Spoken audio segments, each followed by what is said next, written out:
Badan Meteorologi, Klimatologi, dan Geofisika atau BMKG bakal melakukan modifikasi cuaca di lokasi pencarian korban pesawat ATR 42500 yang jatuh di sekitar lereng Gunung Bulo Saraung, Kabupaten Pangkep, Sulawesi Selatan. Hal itu disampaikan Gubernur Sulsel Andi Sudirman Sulaiman saat mendampingi Menteri Perhubungan Budi Purwagandi dan Kabasarnas RI Marsikal Madya TNI Muhammad Syafi'i meninjau posar aju di Desa Tompo Bulu, Kecamatan Baloci, Kabupaten Pangkep pada Senin 19 Januari 2026. Modifikasi cuaca itu, kata dia, perlu dilakukan untuk mempermudah operasi SAR di lokasi jatuhnya pesawat. PLT Kepala BMKG Wilayah 4 Makassar, Nasrul Adil menjelaskan, saat ini pesawat yang digunakan melakukan modifikasi cuaca telah diterbangkan dari Semarang menuju Bandara Internasional Sultan Hasanuddin, Maros. Secara teknis, kata dia, pesawat modifikasi cuaca itu akan menebar kapur di sekitar lokasi.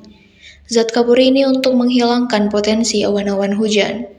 Menteri Perhubungan Budi Purwagandi mengatakan modifikasi cuaca itu perlu dilakukan.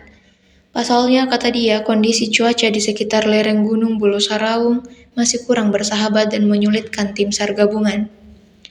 Saat ini dari 10 korban pesawat ATR 42500 yang hilang kontak pada Sabtu 17 Januari 2026 itu, baru 1 korban ditemukan.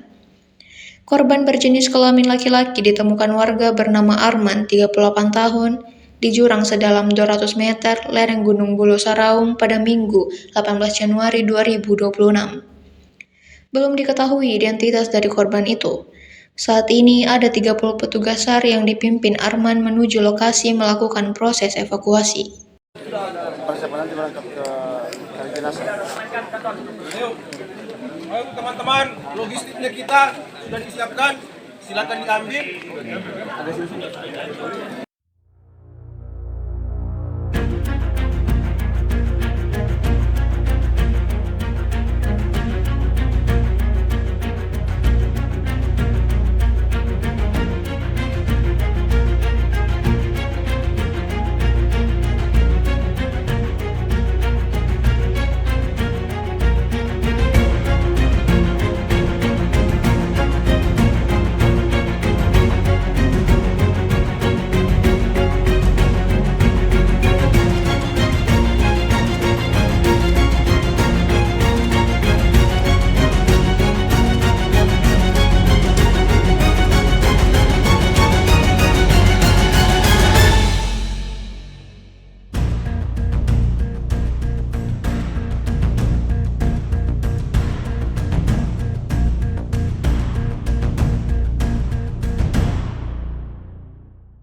Download Tribun X sekarang, menghadirkan lokal menjadi Indonesia.